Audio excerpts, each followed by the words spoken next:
Good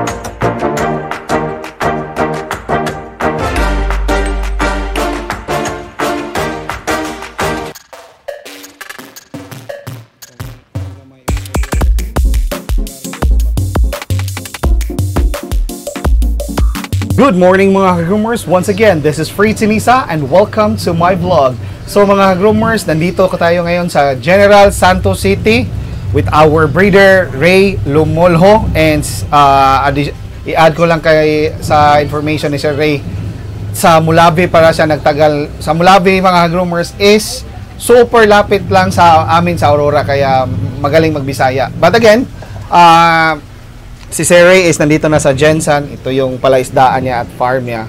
Again, Sir Ray, unang tanong ko, bakit ang goldfish ang nagustuhan mo na i-hobby or i-business? Kasi dati parang ano lang, pet lang. Hanggang nakilala ko yung mga medyo kilala na breeder, yung si Delphin Lucero, sila Gungyo. Nakapasyal ako kay Bus Februan. Yun, parang naengganyo ako na subukan ko daw mag-alaga. Anong taon ka sir, pumasok sa goldfish? 2001 yata. Ay, ang tagal na pala. So sir, 2001, 2021. So 4 years, almost 4 years na. So, nagsimula ka kay Sir Feb, doon ka naengganyo? Doon ako naengganyo hanggang nakilala ko si Herger, yung sa Chubby 6.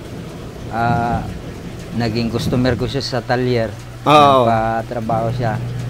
Tapos nagpa-GO siya nung Chubby 6 na multicab na transformer Yung Yun ang una kong sinalihan. Kasi akit ako kasi yung sa premium multicab na transformer. Regarding sa anong sinasabi ni Sir na GO mga groomers, bigyan ko kayong idea. May shop, car shop kasi si Sir. So siya ang price ng grooming or GO challenge nila is transformer na minivan ba yan, Sir? O minivan. So siya yung nag-paint at saka nilagyan pa ng goldfish. Doon siya nag-start na inganyo na. So again, Sir, continue, Sir. Anong nangyari doon? Sali-sali na ako ng mga GO na pumasok din yung iba, minsan mag-second runner up. Tapos nadala rin ako ng mga kaibigan na sumasali sa mga actual show, na nanalo rin yung mga ginugroom ko, kaya hanggang yun tuloy-tuloy na. So ngayon, Sir, hindi lang groomer, breeder na talaga. Sinubukan ko rin mag-breed. Yun, maganda rin yung kinalabasan. Kaya yun, pagka may nag-breed na isda ko, ko na lang. I-out na. Pang ilang GO mo na to, Sir? Yung pa-GO na asa breeding ko, pang pero hindi ako nag-organize. Isda mo lang ang... Isda ko lang ginagamit nila. Pang 4 na yata, 5. Ay, medyo marami na yung talaga. Yung kay Bunbik na 2 pa-GO, ako ang breeder. Ikaw yung breeder noon. Buti na lang, Sir, no, medyo may mga kaibigan ka na tumutulong kasi mahirap kasi mga groomers if ikaw pa yung nagbe-breed, ikaw pa yung mag-organize. Mahirap mag-organize ng GO lalo na sa pag-update. So, ang na lang, Sir, is yung isda na lang nila. Good thing pa rin is pino-promote yung line mo. So, regarding sa breeding, Sir, kasi napakarami na talagang gustong pumasok sa breeding ngayon. Ano kayang mga advice mo, Sir, first or before sila pumasok sa breeding? Ang naobserbahan ko kailangan bago ka mag-breeding, may maluwag ka na area lalagyan. Kasi ako maliliit lang, minsan parang mabagal lumaki yung mga fry. Importante talaga yung area talaga. Kasi masasayang, halimbawa nakabreed ka ng magandang linya, tapos hindi maalagaan. Nakachamba sa pairing ba? Hindi maalagaan ng maayos, masasayang. Sa way mo ng pagpalaki ng fry, Sir, 4 days, di ba, hatch na? Sa pagkakaalam ko. 3 to 4. Anong first step na gagawin, Sir, pagka-hatch ng mga fry? Pagka-hatch na nila, ang sa akin pagputok na nila mga 2 araw, pinapakain ko na ng yung itlog. Yung yellow na itlog. Sir? Boiled egg lang. Oo. Anuhin ko muna siya, kumbaga durugin ko muna bago ko ihulog. Hindi ka gumagamit ng sir, yung Daphnia BBS? Pagka mga 1 week. 1 week after sa pag-hatch. Mga ilang weeks kaya, sir, tapos, bago mo sila ikalig? Sinasala ko pa yung dapya kasi yung may pino matagal, yan. Kasi yung pinakamaliit talaga dapat ipakain. But mga ilang weeks kaya, sir, bago mo sila bago ka mag first calling? Ako matagal kasi wala akong time eh. Matagal akong magkaling, na sila bago akong magkaling, mga na sila eh. Malalaki na. Mga 1/4 na. Kumbaga sa lalaki na.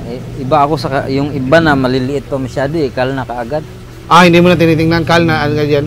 Or yung sa akin, kagaya nung breed ko ngayon, kagabi pa lang ako nagkaling, malalaki na. Kitang-kita na yung may mga fold. Saka may kasamahan ako sa grupo na nagtitinda ng mga plastic. Diyan sa sidewalk. Kaya pinapalaki ko bago ko ikal para ibigay ko sa kanya yung mga kal ko.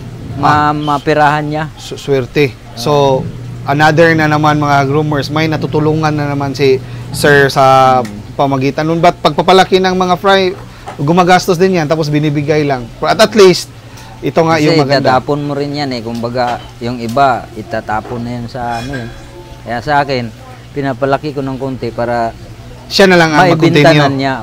Pwede rin ibenta sa mga paaralan. Libre, binibigay mo pa sa kanya, libre pa. Sa mga percentage ng pagkakaling mo, sir, kasi uso na ngayon yung mga potential. Mataas kasi standards ng mga buyer ngayon. Nag-upgrade na. Mga ilang percent kaya makukuha mo sa isang breeding na mga potential? Nagdidepende kasi sa sa fry. Minsan maraming goods. Kagaya nung pina-GO namin ni Jung Works, unang kaling ko 5 lang yata nakuha ko na single tail. Okay. Pero marami siya, nasa mga 2,000 pieces.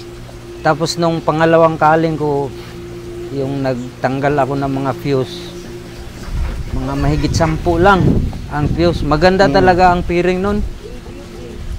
Kaya pagka nung final calling na kami. Sige, sir, continue. Continue lang. Sa naipa-GO namin, parang ang mat grade ko nasa mga 50 plus. Mat grade na lang? Hindi na yung pit grade. Medyo maganda na, maganda. Pwede na pang display. Konting-konti lang yung mga fault. Pero sa proseso, sir, sa pag-release, ilan talaga ang nakuha mo doon? Na potential? Potential na yung pina-GO namin, actually halos potential yun pero hindi mo man ma-perfect lahat. Pero lahat na i-release namin maganda sa tingin namin. Iba-iba kasi standards kasi ng masilan din yung si Jung Works ng kaling Kaya siya ang pina-final kaling ko siya na? Siya na ang nag-organize din, sir, di ba? Siya nag-organize. Okay. Pero mga ilang pieces, sir? Yung na-GO nyo ngayon? 119 yata yan. 119 pieces. So, sa mga, marami kasi nag-PPM sa akin na may mga pa-GO ba daw. Yung mga newbie, sir ba? So, sinasabi ko sa kanila, sumali kayo sa mga goldfish nga group. Kasi halos every month may mga GO.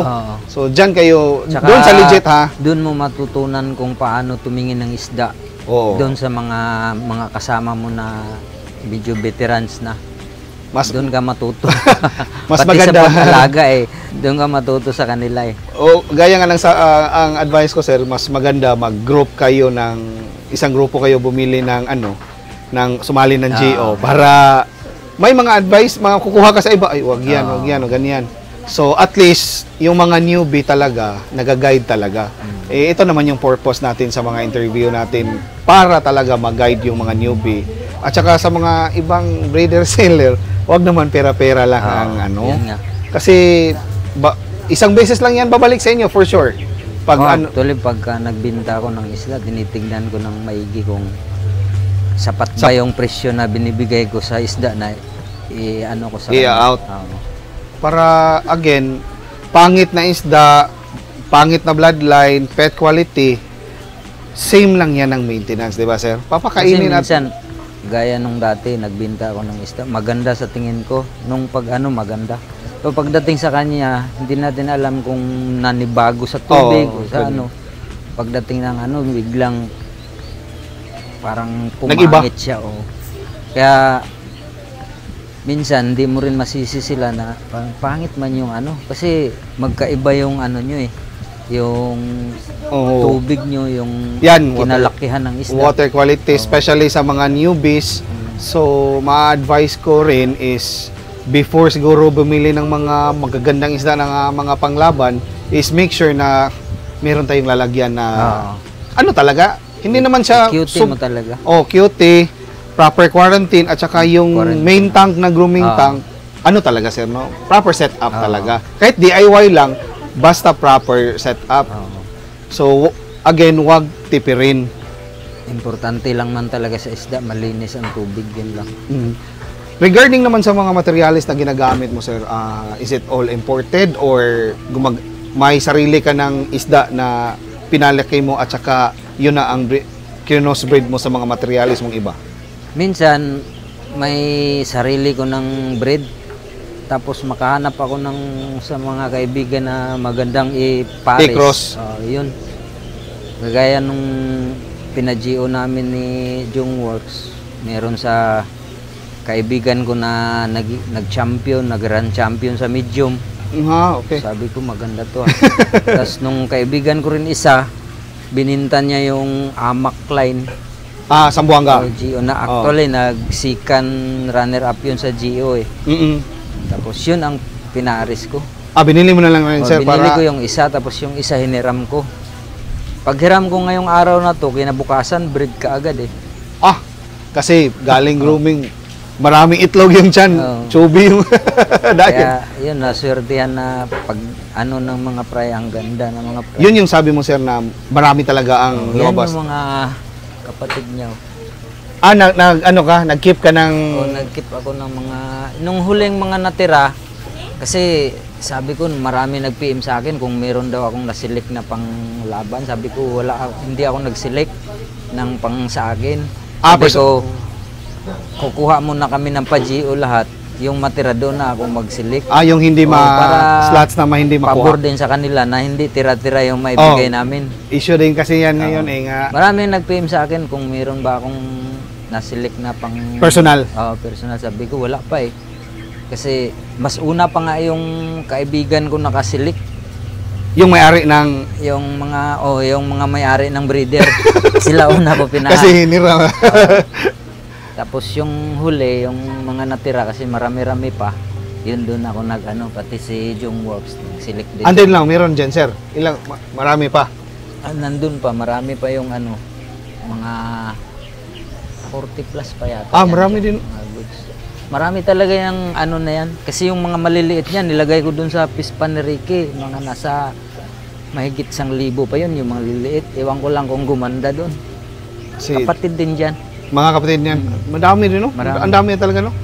Nagkuha Kasi lang ako nung una. area talaga, sir, no? Pinaka-importante. Nagsilik ko yung mga malalaki, mga 500 plus yung natira dito. Kinalat ko sa 3 lalagyan. Doon ko, pagsilik ko na ng magaganda, dito ko nilagay lahat, mahigit 100. Dito ko, at saka yung doon, pinalaki. Tapos nung pag-picking na, pinakaling ko na kay Jungworks. Final calling nung picking na. Sabi ko, ikaw mag-select ng pang GO natin. ST, sir, no? Diba? ST. Maganda. Marami talagang magaganda. Yun yung mutant yata yung lalaki, tapos Amac yung babae. Ayos talaga. Yun yung sinasabi ko, mga groomers. Pag natsambahan yung pairing, sulit talaga yung effort at saka gastos ni breeder. Diyan si breeder, medyo nakakabawi, sir, no? Diyan nakakabawi sa mga potential. Pala rin na Maraming magbayad. Pero since sumasali din kayo sa mga competition, sir, maraming trophies, sir. Pakita ko sa inyo mamaya mga groomers, mga awards niya. Sa technique mo sa grooming, Since halata naman, direct sunlight ka talaga, sir? Or outdoor talaga yung pag-groom mo ng mga isda? Pwede pa rin kung sa loob ka. Kaso kung sa loob ka, mahirapan ka magpakulay. Kailangan mo ng mga enhancer, mga ano. Tanning light, mga ganyan. Kung nasa ano ka. Pero kung direct sunlight ka, hindi na ako gumagamit ng mga enhancer. Wala na. Pero ang Kaso lang, ang mahirap ang maglinis. ang direct sunlight kasi mga groomers, yung lomo talaga, para talagang nasa kagubatan mga groomers. Araw-arawin mo talaga ang linis pag sa labas. Yan yung medyo bugbog, sarado yung first chamber ng filter mo sa lumot. Kasi gaya ng filter ni sir, makikita naman natin, aapaw yan di ba sir? Aapaw. Napuno yan lumot, aapaw yan. Hindi yan marumi ha, pero napuno na ng lumot. Pag hindi mo yan na monitor, ubos ang tubig sa tank mo. Aside sa mga lumot, sir, sa outdoor, sir, ano ang disadvantage kaya sa tingin mo? Sa mga sakit-sakit, madali bang magkasakit ang Yung mga... yung mga tae nila, yung mga dumi, kung hindi mo matanggal, doon yata nag-uumpisa yung mga sakit. Sa mga outdoor? How about sa ulan, sir? Sa tingin mo? Kasi ito, nauulanan to for sure Lahat. Sanayan lang siguro sa isda. Okay. Kasi sa tingin ko, yung iba, sabi nila, takpan daw. Kasi baka manibago, mainit, tapos uulan. Ang napansin ko, hindi man biglang maglamig yan kasi hindi naman, hindi yan. katulad ng pan na lahat talaga ng tubig pasok. Iba yung ilipat mo sa tank na malamig, doon sila na sa shock. Water Pero shock. yung sa ulan, hindi man yan biglaang maglamig dahan-dahan man yan. Kaya sabi ko, hindi man siguro masyado maapektuhan yung isda.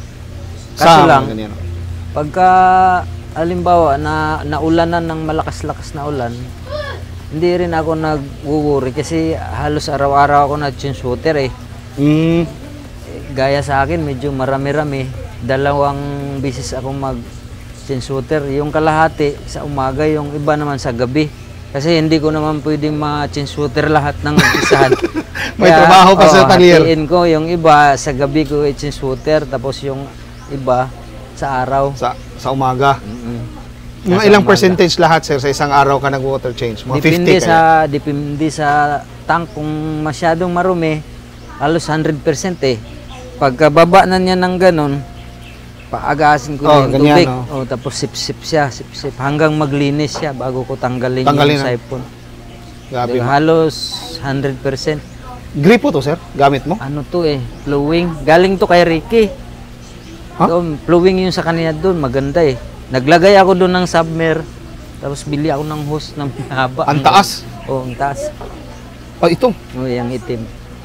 Walang patay-patayan doon. So walang bayad din, sir? Ha? Walang bayad? Aside sa kuryente? Mag-share din ako sa kanya sa kuryente. Sa tubig, wala talagang bayad? Wala.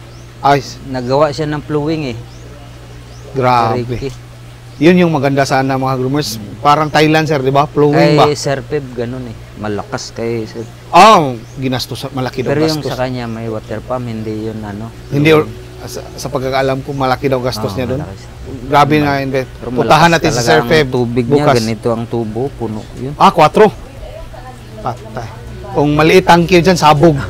At saka yung malalim, sa pagkaalam ko, pero interview man natin si Sir Feb bukas, Friday, mga groomers.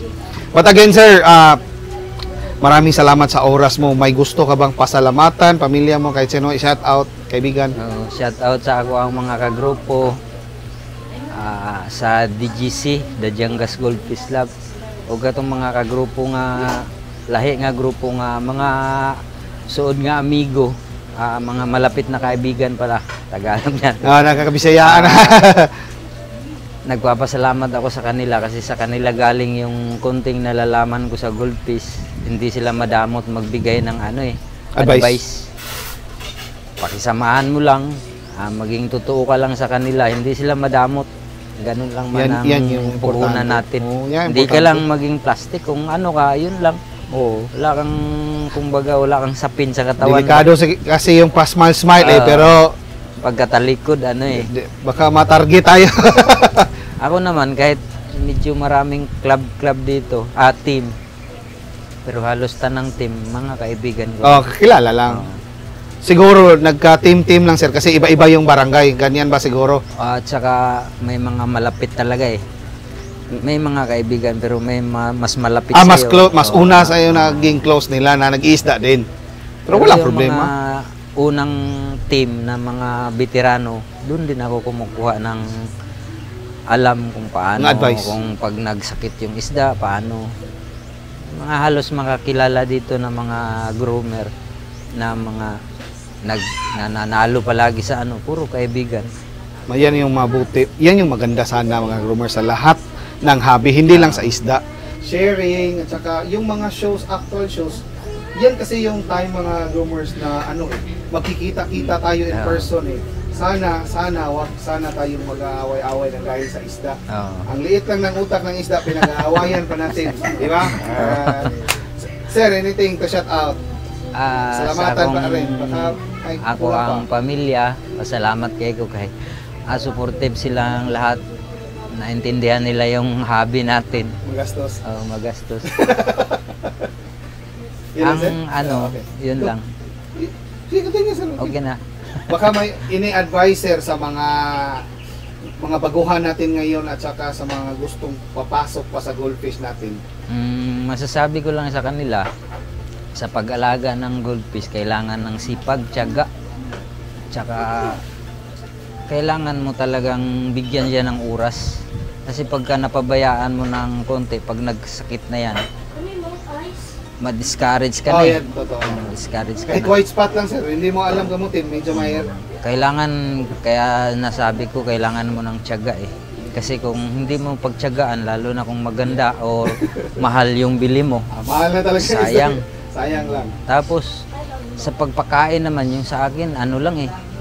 Hindi man ako bumibili ng mahalin. Minsan, bumibili ako, murahin lang.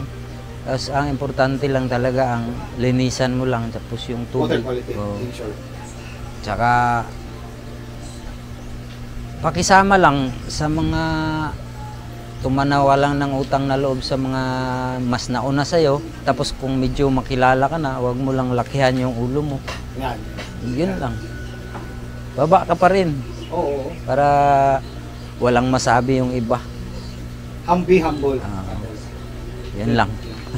Again, this is Fritz and Isa. Thank you for watching. See you on the next vlog. Thank you, guys. Thank you.